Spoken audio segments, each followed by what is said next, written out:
जय गौ माता, जय गोपाल। परम पूज्य परम वंदनीय संतोना चरणों में नमन। સૌપ્રથમ તો આપણે બધાએ ગૌ માતાનો જયઘોષ કરવાનો છે અને એનો નાદ એવો હોવો જોઈએ કે સત્તાના સ્વપ્નમાં સૂતેલી સરકાર જાગે અને ગૌ માતા માટે થોડું વિચારે। તો બોલો ગૌ માત કે કૃષ્ણ કનૈયા લાલ કે સત સનાતન ધર્મ કે બોલો પરમ આરાધ્ય परम धर्माधीश ज्योतिष पीठाधीश्वर अनंत विभूषित जगत गुरु शंकराचार्य स्वामी श्री अविमुक्तेश्वरानंद सरस्वती जी महाराज ने बोलो परम आराध्य परम धर्माधीश शारदा पीठाधीश्वर अनंत विभूषित जगत गुरु शंकराचार्य स्वामी श्री सदानंद सरस्वती जी महाराज ने बोलो परम आराध्य परम धर्माधीश गोवर्धन पीठाधीश्वर अनंत विभूषित जगत गुरु शंकराचार्य स्वामी श्री निश्चलानंद सरस्वती जी महाराज ने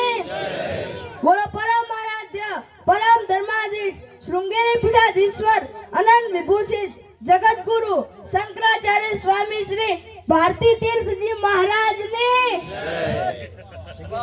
गावो विश्वस्य मातरः गाय विश्वनी माता छे અને ગાયનું મહત્વ જો બોલવા જઈએ તો દિવસોના દિવસો ટૂંકા પડે અને જો લખવા જઈએ તો પુસ્તક ઉપર પુસ્તક મૂકતા જઈએ તો એ સ્વર્ગ સુધી પહોંચવાની નિશાની બની જાય એટલું છે ગાયનું મહત્વ। આપણા બનાસકાંઠાની ગૌરવ સંપલ સમિતિ ખૂબ જ સરસ કામ કરી રહી છે જે ઠેર ઠેર કાર્યક્રમો દ્વારા ગાયનું મહત્વ સમજાવે છે અને ગાયનું મહત્વ સમજી લોકો ગૌરતી બની રહ્યા છે અને ગૌ સેવા કરી રહ્યા છે। આપણા બનાસકાંઠાના ગૌ સાંસદ રામભાઈ રાજપૂત, ગૌસેનાના અધ્યક્ષ દલપતસિંહજી ચૌહાણ અને લોક લાડીલા આદરણીય ભૂદેવ શ્રી મહેશભાઈ દવે જસરા એમની અધ્યક્ષતામાં હું પણ ગૌરતી બન્યો છું। ગૌરતી બન્યા પછી ગૌ માતાના એટલા આશીર્વાદ મારી પર છે કે કોઈ પણ ધર્મ સભા હોય એનું મને આમંત્રણ મળે છે, હું ત્યાં જાઉં છું અને હાથમાં માઇક પકડીને બોલતો થયો છું।